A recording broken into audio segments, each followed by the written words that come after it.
갈라디아서입니다. 1장 11절로 17절까지의 말씀을 함께 보겠습니다. 갈라디아서 1장 11절로 17절 계속하겠습니다. 형제들아, 내가 너희에게 알게 하노니 내가 전한 복음은 사람의 뜻을 따라 된 것이 아니니라. 이는 내가 사람에게서 받은 것도 아니요 배운 것도 아니요 오직 예수 그리스도의 계시로 말미암은 것이다. 내가 이전에 유대교에 있을 때 행한 일을 너희가 들었거니와 하나님의 교회를 심히 박해하고 멸하여 내가 내 동족 중 여러 양각자보다 유대교를 지나치게 믿어 내 조상의 전통에 대하여 더욱 열심이었으나 그러나 내 어머니의 태로부터 나를 특정하시고 그의 은혜로 나를 부르시니가 지방에 전하기 위하여 내가 교육과 논하지 아니하고 또 나보다 먼저 사도된 자들을 만나려고 예루살렘으로 가지 아니하고 아라비아로 갔다가 다시 다메섹으로 돌아가노라. 아멘. 오늘도 함께 나누시는 이 하나님의 말씀을 통해서 새로운 은혜와 결단, 회복의 역사가 일어나시기를 예수님의 이름으로 기도합니다. 아멘. 오늘 말씀의 제목은 우리 하나님께서 우리를 부르시고 택정하셨다는 그러한 예정하심은 운명론이 아니다라는 겁니다. 우리가 말씀을 나누면서 그 이유를 우리가 깨닫게 될 겁니다. 여러분, 제가 질문부터 하고 말씀을 시작하겠습니다. 사람의 마음이 잘 변할까요? 잘 변하지 않을까요? 변해요. 맞습니다. 또 틀리기도 합니다. 무슨 말씀이냐면 출애굽한 이스라엘 백성들이 하나님의 말씀에 순종해서 넘치는 요단강을 마른 땅같이 건너고 그리고 그 견고한 여리고성을 하나님 말씀에 순종해서 정복하게 됩니다. 그러던 이스라엘 백성들이 하나님의 은혜로 가나안 땅에 들어가자 그들의 신앙은 변하기 시작합니다. 그토록 어마어마한 은혜를 베풀어 주신 하나님의 은혜를 금세 잊어버리고 가나안 우상들을 섬기기 시작합니다. 여러분, 에덴 동산에서 하나님 주신 그토록 풍요한 그런 은혜 속에서 축복을 받은 인간이 미혹을 받아서 금세 하나님을 향한 마음이 변질이 되는 그때부터 인간은 유혹에 따라 상황에 따라 쉽게 변질되는 속성을 가지게 됐어요. 그때부터 인간은 미혹을 받으면 유혹을 받으면 마음이 흔들립니다. 그리고 변하지 않을 것 같은 마음이 자기도 모르게 어느새 변해버립니다. 동시에 여러분, 끈질기게 변하지 않는 것 또한 뭐예요? 사람의 마음이에요. 변해야 하는 잘못된 기질이 있습니다. 교만함이 있습니다. 잘못된 습관이 있습니다. 그럼에도 변할 때가 됐음에도 불구하고 변하지 않는 게 또한 사람의 마음입니다. 그래서 여러분, 결론은 뭐냐면 변하지 말아야 될 것은 끝까지 변하지 말아야 하고 변해야 되는 것은 즉시 변하는 것이 지혜입니다. 예. 변해야 될 것은 변하지 말아야 건 변하지 말아야 돼요. 변할 것은 미련 없이 변해야 돼요. 버리고 변해야 됩니다. 여러분, 갈라디아서를 기록한 사도 바울의 인생 어떻습니까? 주님을 만나자마자 잘못된 과거의 삶을 즉시 버리고 변했습니다. 그리고 주님께 받은 그 진리의 복음을 그 순결한 믿음은 끝까지 마지막까지 변하지 않는 인생을 살았습니다. 그래도 사도 바울이 복음을 전해서 세워진 갈라디아 교회가 바울이 떠난 후에 얼마나 빠르게 변질되었는가를 우리는 갈라디아서 1장 6절의 말씀을 통해서 알 수 있습니다. 읽겠습니다. 그리스도의 은혜로 너희를 부르신 이를 이같이 속히 떠나 다른 복음을 따르는 것을 내가 이상히 여기노라. 내가 그토록 심혈을 기울이고 진리의 말씀을 전할 때 아멘 아멘 하고 받았던 너희들, 그들이 속히 떠나서, 얼마나 속힌지는 시기는 모르겠지만 빠르게 떠나서 다른 복음을 아멘 하고 받는 것을 보면서 이상하다 이 말씀입니다. 이게 바로 우리 인간의 속성이고 바른 믿음을 진리를 지키지 못하게 하는 악한 영의 미혹입니다. 그래서 우리는 끝까지 순결한 믿음을 지키기가 쉽지가 않다는 말씀이에요. 그래서 이런 모습을 보는 사도 바울은 갈라디아서의 첫 부분부터 진리의 복음을 떠난 자들을 향해서 강한 어조로 얘기합니다. 7절에 뭐라고 하면 우리가 혹은 하늘에서 없던 천사라도 우리가 너희에게 전한 복음 외에 다른 복음을 전하면 저주를 받을지어다. 라면서 강한 아주로 격렬한 마음으로 말씀합니다. 저주를 받을 거다. 저주란 아마 이것은 하나님의 진노에 던져버리겠다는 구원이 없다는 무서운 말씀이에요. 다른 복음을 전하면, 그리고 다른 복음을 믿고 살아간다면 하나님은 분명하게 말씀하세요. 이렇게 갈라디아서는 여러분 인간으로부터 나온 이론과 사상과 그런 신조들, 그런 것들이 모두 하나님으로부터 나온 복음이라고 외쳐대는 이 마지막의 마지막 시대에 경종과 각성을 주고 바른 믿음을 향하도록 하는 그러한 책이 갈라디아서입니다. 바울이 말씀하는 오늘 말씀 보면 바울이 전한 복음은 바로 예수 그리스도의 계시로 말미암은 것이다 라고 말씀합니다. 우리 11절 말씀하죠. 내가 너에게 알게 하노니 내가 전한 복음은 사람의 뜻으로 된 것이 아니고 또 사람에게서 받은 것도 아니고 배운 것도 아니고 예수 그리스도의 계시로 말미암은 것이다. 사람의 뜻으로 된 것이 아니다. 바로 바울이 전한 복음은 사람이 창안해내고 고안해서 내서 나온 것이 아니다라는 말씀입니다. 그리고 사람에게서 받은 것도 아니고 배운 것도 아니다. 그것은 바울은 자기가 전하는 복음이 먼저 사도된 베드로나 야고보나 요한이나 이런 사도들로부터 배우고 받은 것이 아니다라는 말씀입니다. 그가 복음을 전하는 그 복음은 오직 예수 그리스도께서 자기에게 계시함으로 말미암아 예수 그리스도께서 자기에게 불러주시고 알려주심으로 말미암아 주님께 받은 그 복음을 받아서 내가 주님으로부터 사도가 됐다라는 말씀이에요. 네, 그 말씀입니다. 그렇다면 여러분 다른 사도들은 주님과 함께 다니면서 복음을 받고 사도가 됐지만 바울은 언제 주님을 만나서 복음을 전하는 사도가 되었습니까? 예, 맞습니다. 사도행전 9장에 말씀드리죠. 예수 믿는 자들을 잡으러 다메섹 도상으로 달려가는 도중에 하늘에서 호련히 큰 빛이 일어나 그를 비추면서 그를 둘러싸서 말씀합니다. 그때 그 빛에 사울은 땅에 엎드려질 때 사울아 사울아 어찌하여 내가 나를 핍박하느냐? 나는 내가 핍박하는 예수라. 아멘. 나는 내가 핍박하는 예수라 하면서 하나님이 예수 그리스도가 자신을 드러내주셨어요. 그리고 그를 이방 땅에 복음을 전하는 사도로 하나님께서 불러주셨습니다. 여러분 이렇게 바울의 의사와는 상관없이 나타나신 주님으로 인해서 그 많은 율법적인 지식을 갖고도 깨닫지 못했던 그리스도를 깨닫게 되고 그토록 열정적으로 하나님을 섬긴다 하면서도 주님의 음성을 듣지 못했던 주님 그 음성을 그는 듣게 된 겁니다. 주님을 직접 만났어요. 그 이후 바울은 그 즉시 변화돼서 계속해서 그는 주님의 음성을 들으면서 계속 변화돼가는 삶을 살아가는 인생으로 마치고 주님 앞에 가게 됩니다. 그래서 바울의 삶은 극적인 변화와 그리고 그 변화를 통해서 계속해서 새로운 모습으로 변화가 되는데 그 모습은 새롭게 해주시는 하나님의 계시와 그 말씀에 순종해 나가면서 계속 주시는 하나님의 그 음성을 따라 살아가는 인생을 살게 됩니다. 여러분 이렇게 계시라는 것은 뭐냐면 인간의 지식으로는 결코 알 수 없는 하나님, 알 수 없는 예수 그리스도를 하나님 자신이 드러내시는 것을 계시라고 합니다. 즉 여기 커튼이 쳐 있습니다. 우리는 그 커튼 밖 안에 무엇이 있는지를 알지를 못해요. 그리고 우리는 그 커튼을 거둘 힘과 능력이 없어요. 그런데 하나님께서 그 커튼을 여셔서 내가 하나님이다. 내가 너희를 건 여호와고 나의 성품은 이거고 나의 속성은 이거고 내가 이루고 가는 일은 이거고 내가 너에게 준 약속은 이거다 라고 하나님께서 커튼을 걷어서 보여주시는 자기 계십니다. 아멘. 그래서 성경은 하나님 자신의 뜻을 드러내고 하나님이 누구신가를 드러내는 자기 계시예요. 그래서 성경 말씀은 뭐라 그래요?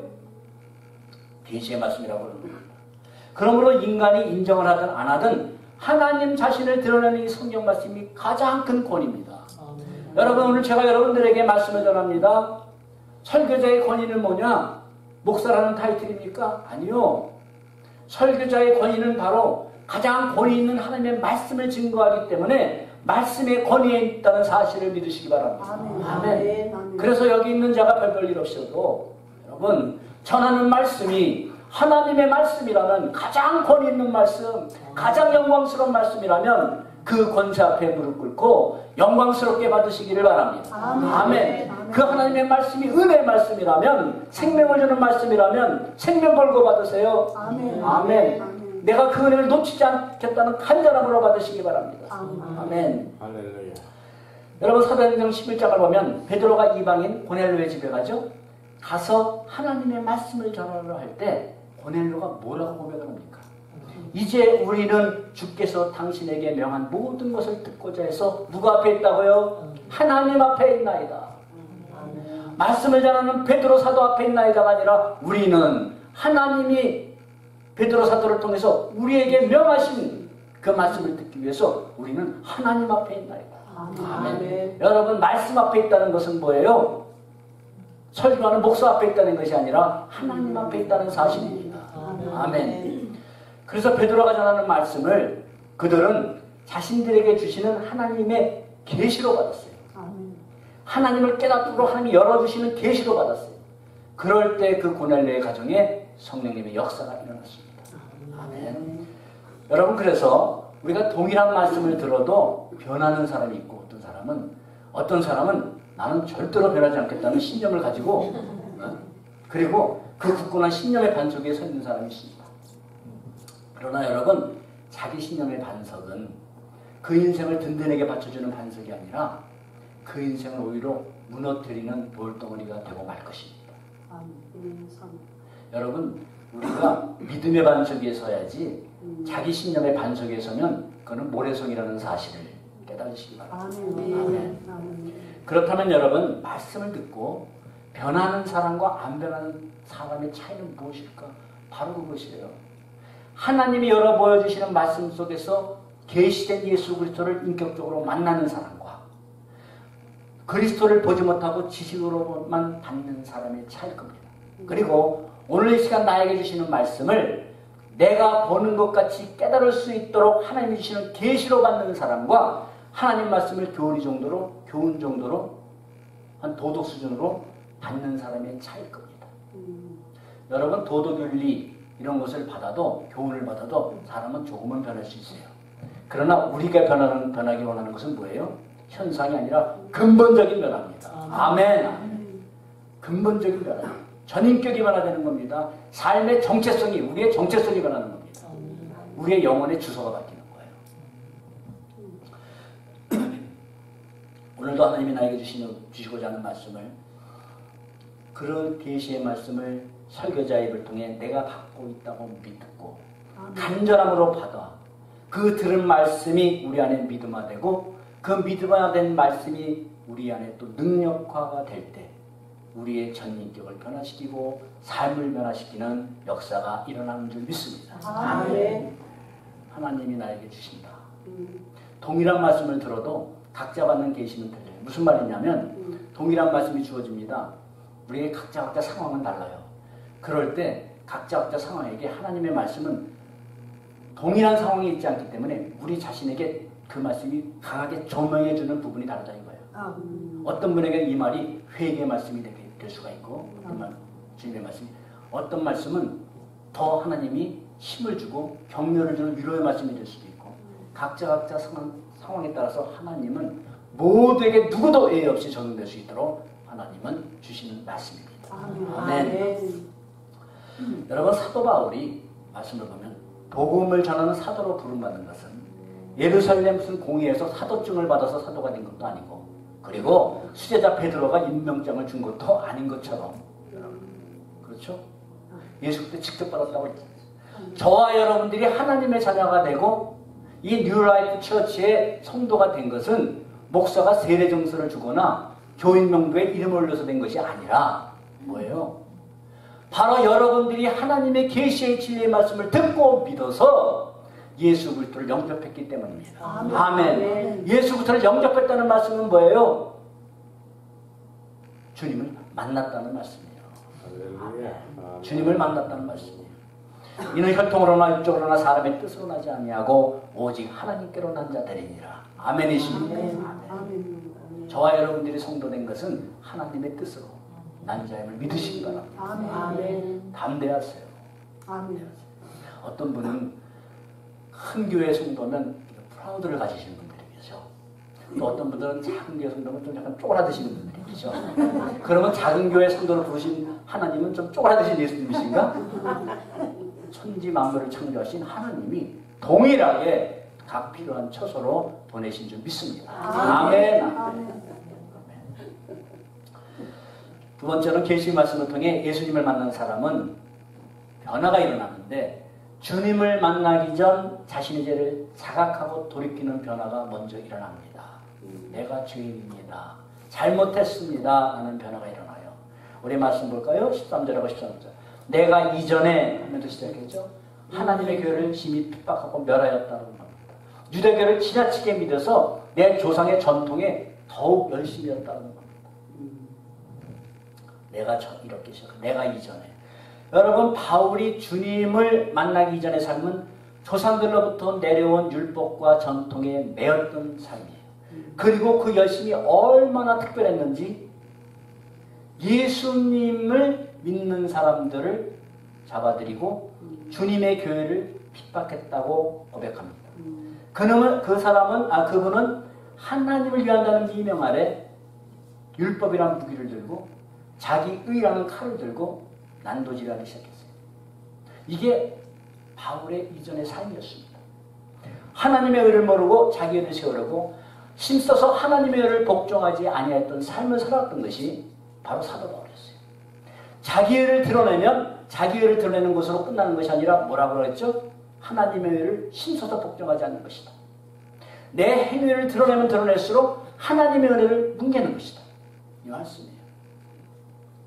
그러던 그가 주님을 만난 후에 자신의 지난 날을 회상하면서 고린도전서 15장에 고백합니다. 나는 사도 중에 가장 작은 자라. 내가 하나님의 교회를 핍박했으므로 나를 사도라 칭함받기를 감당치 못하겠노라 말씀합니다. 나는 사도들 중에 가장 작은 자다. 내가 어떻게 사도가 되겠느냐, 하나님의 교회를 핍박한 자인데 하면서 그는 자신의 이전의 삶 때문에 겸손하게 고백을 해요. 그리고 더 나아가서 디모데전서에 어떻게 고백을 합니까? 우리 함께 보겠습니다. 시작. 내가 전에는 비방자요 박해자요 폭행자였으나 도리어 긍휼을 입은 것은 내가 믿지 아니할 때 알지 못하고 행하였습니다. 우리의 주의 은혜가 그리스도 예수 안에 있는 믿음과 사랑과 함께 넘치도록 풍성하였도다. 믿보다 모든 사람이 받을 만한 이 말이요 그리스도 예수께서 죄인을 구원하시려고 세상에 임하셨다 하였도다. 죄인 중에 내가 그랬습니다. 비방자고 박해자고 폭행자였다는 사람이 나중에는 내가 죄인 중에 그리스도다 라고 고백을 합니다. 하나님의 은혜를 알면 알수록 내 죄가 더욱더 크고 선명하게 보인다는 말씀이에요. 사랑하는 여러분, 주님을 만나는 자는 주님을 만나기 전 자신이 아무리 옳다 여기고 행했을지라도 주님 앞에 얼마나 큰 죄인임을 깨닫고 먼저 그 깨닫는 회개가 필요합니다. 몰라서 그랬어요. 이해가 돼요. 그러나 몰라서 그랬어요도 하나님께 회개해야 돼요. 아멘. 하나님은 진리의 복음을 알 수 있도록 진리의 복음을 전하는 수많은 주의 종들을 두시고 그런 진리의 말씀을 선포하는 교회들을 두셨어요. 몰랐어요. 하나님을 알 수 있는 기회와 문을 다 열어놓으셨습니다. 그럼에도 내가 몰라서 그랬어요 한다는 것은 이해는 할 수 있지만 그런 다음에는 우리는 하나님께 회개를 해야 돼요. 그 다음에 깨닫는 것이 그런 삶을 살았음에도 불구하고 도리어 은혜와 긍휼을 베푸신 하나님께 감사하는 겁니다. 그럼에도 불구하고 비방자여 박해자여 폭행자였으나 도리어 긍휼을 입은 것은 할렐루야. 여러분 이 도리어의 은혜가 얼마나 큰 은혜인지 아십니까?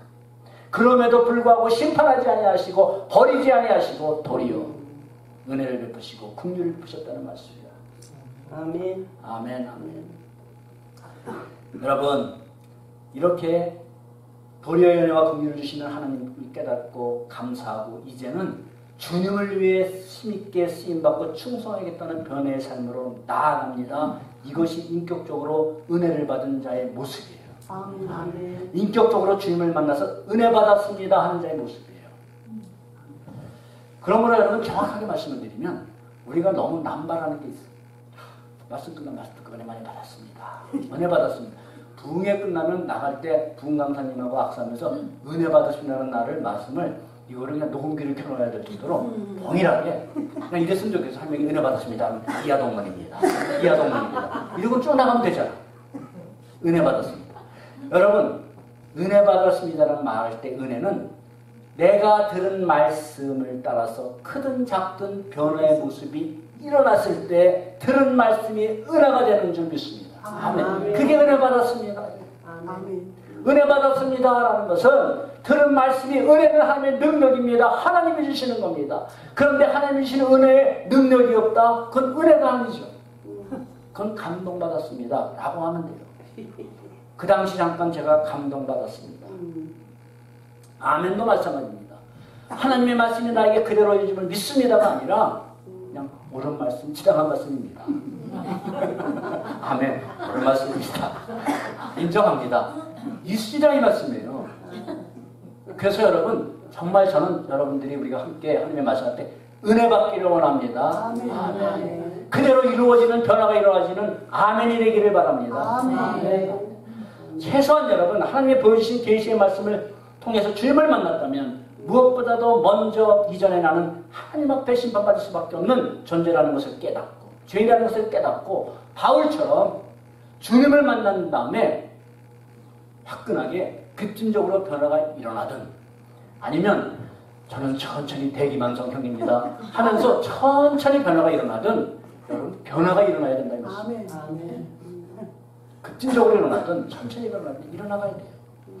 바울 자신의 이전의 모습은 여러분 분명 부끄러운 모습이었지만 그러나 오히려 자신의 그런 부끄럽고 주님 앞에 죄악된 모습 때문에 그는 겸손할 수 있었고 오히려 무엇보다도 그런 자기를 불러 도리어의 은혜를 주셔서 영광스러운 사도로 불러주신 하나님의 은혜를 평생 동안 굳게 붙들고 살아간 인생이라는 겁니다. 아멘.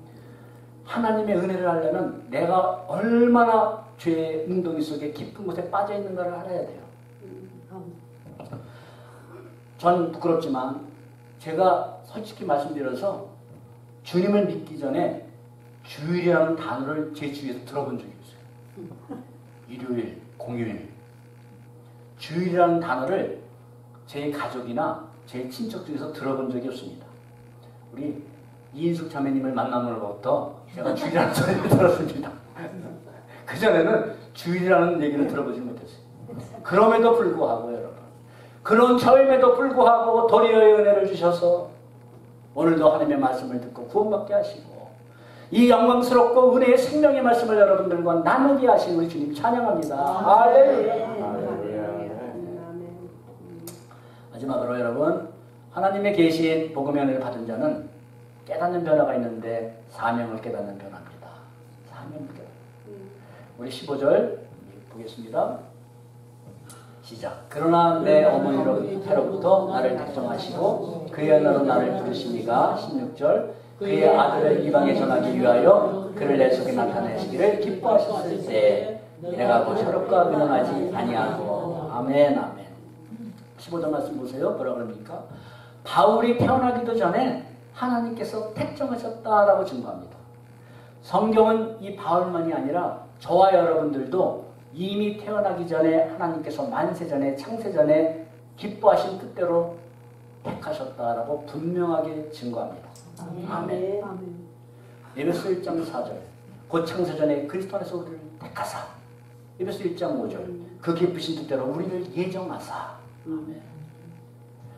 바울이 하나님 보시기에 합당하게 행하고 선하게 살 때가 아니라 언제 불러주셨습니까?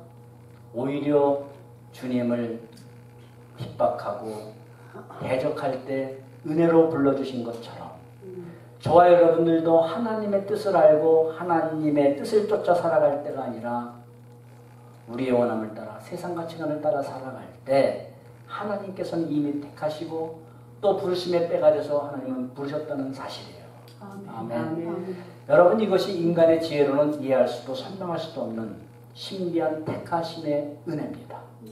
이걸 어떻게 증거하고 어떻게 논리로 설명할 수가 있겠습니까? 하나님의 전능자의 주권 속에 이루어지는 일을. 그래서 이게 이해가 안 된다고 안 받아들이는 것처럼 미련한 것은 없어요. 우리의 인간의 사고로 이해가 안 된다고 과학으로 증명해낸다고 안 받아들이는 것처럼 미련한 것이 없어요. 제가 전에 말씀드렸죠. 하루살이가 나비하고 놀았습니다. 놀다가 나비가 하루 저녁이 되니까 야 하루살이한테 야 내일 다시 만나자 하니까 하루살이가 내일이 뭐야? 하루살이에는 내일을 이해할 수가 없어요. 그렇죠. 그렇다고 내일이 없습니까? 내일은 분명히 있는 겁니다. 사랑하는 여러분, 내가 세상을 살아가면서 잠시 깜빡깜빡거리는 건망증은 좀 짜증이 나도 이해를 해주세요.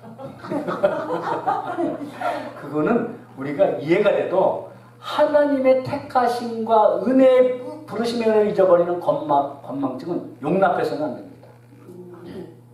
여러분, 육적 치매는 조금만 견디시면 맑은 그런 정신과 아주 해맑은 영혼으로 하나님 나라에서 영원토록 살게 됩니다. 그러나 여러분, 영적 치매는 치명적입니다. 그렇죠?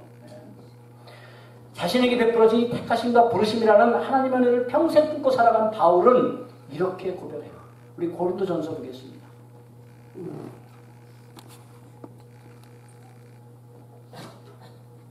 시작. 그러나 내가 나 된 것은 하나님의 은혜로 된 것이니 내게 주신 그의 은혜가 헛되지 아니하여 내가 모든 사람 허다보다 더 많이 수고하였으나 내가 한 것이 아니요 오직 나와 함께 하신 하나님의 은혜로다. 아멘. 우리가 살아 숨쉬며 오늘 이 시간 하나님을 예배하는 이 자리에 있으면 오직 우리와 함께 하시는 하나님의 은혜이심을 믿으시기 바랍니다. 아멘. 내 마음대로 내 발로 왔지만 은혜 아니면 못 와요.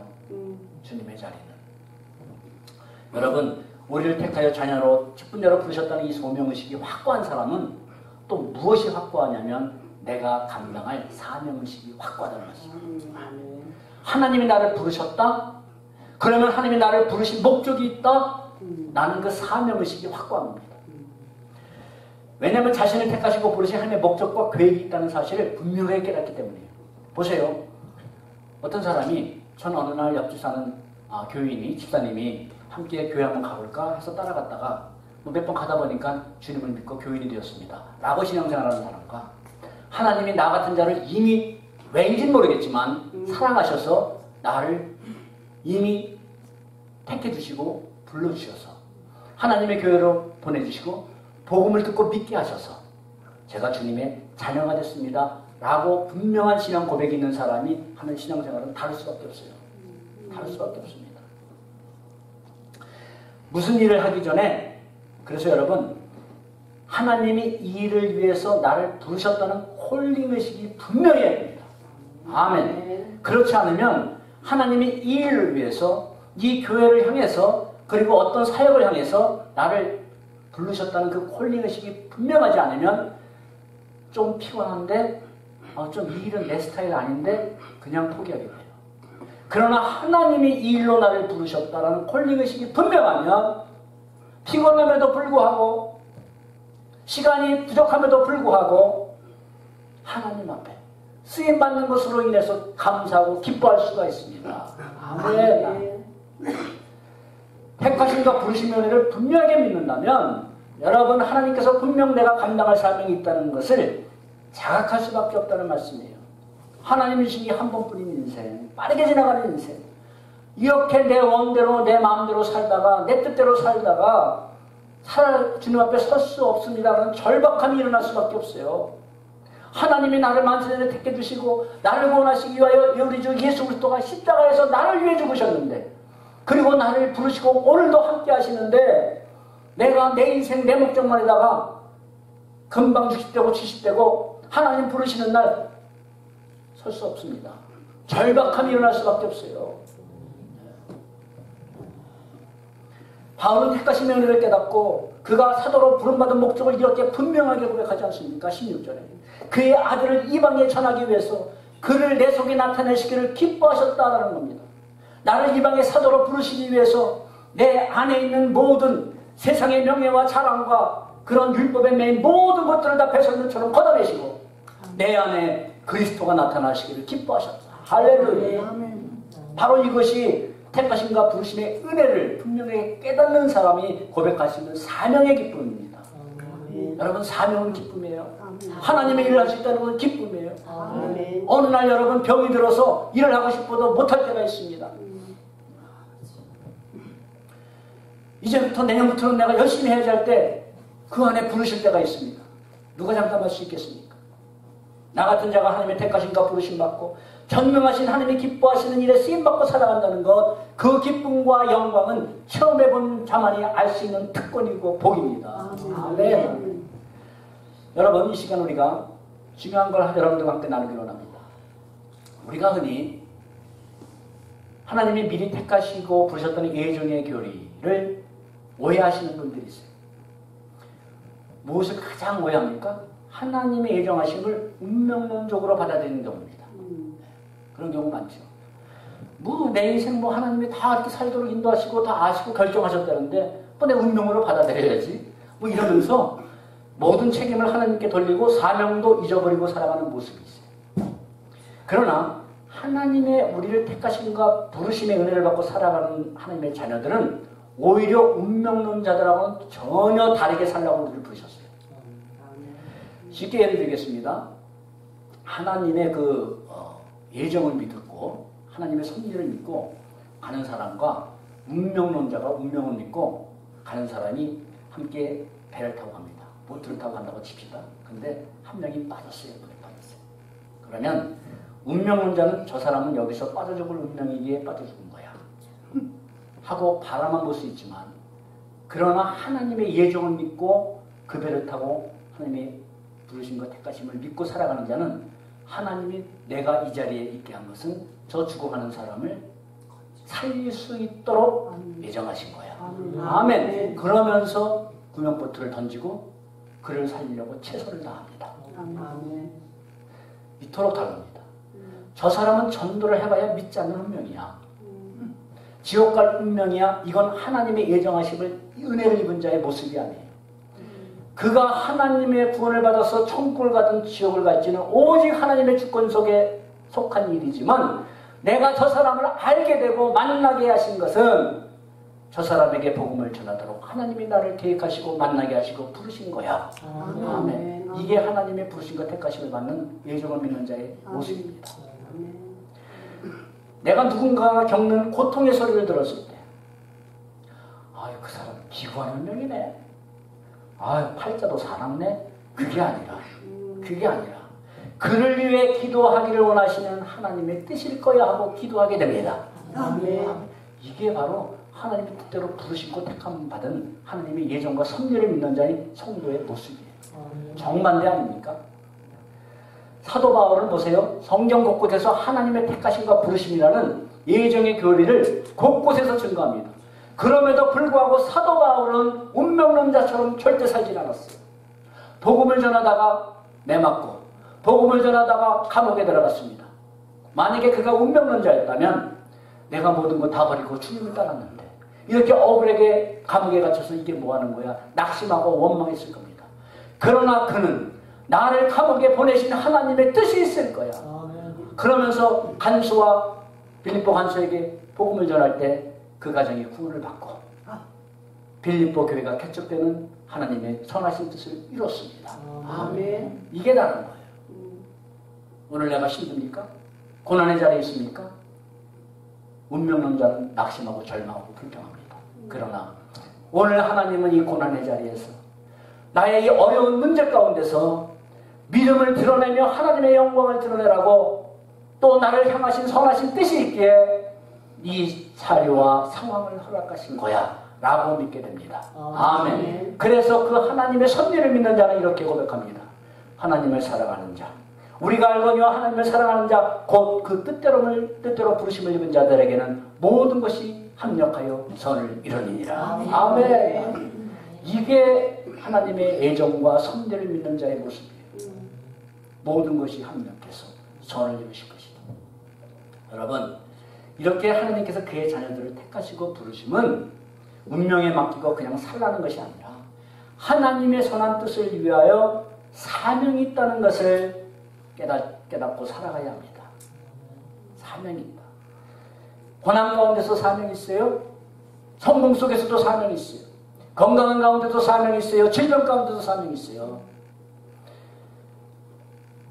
거창하게 여러분, 미래만 내다보면서 장래만 바라보면서 사명을 세우지 마시고 지금은 사명 없이 살아가면서 내가 앞으로는 이렇게 될 거야. 선교사가 될 거야. 뭐가 될 거야. 뭐가 될 거야. 하나님을 충성되게 할 거야.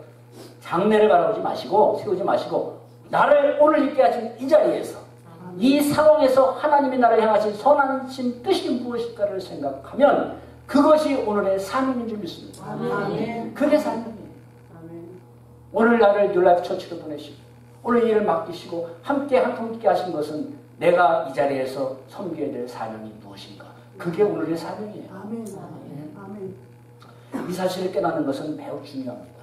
여러분, 우리가 사명하면 뭐 거창하게 앞으로의 계획을 지고 그것도 사명이지만 오늘의 사명에 충성하지 못하면 내일의 거창한 사명은 없습니다. 아멘. 아멘. 사명의 때는 바로 오늘이며 사명의 기준과 핵심은 뭐냐면 하나님의 선하신 뜻입니다. 오늘 행할 하나님의 뜻, 그게 사명이에요. 내가 오늘 행할 하나님이 기뻐하시고 나를 향한 뜻이 무엇일까? 그게 사명이에요. 그게 사명이에요.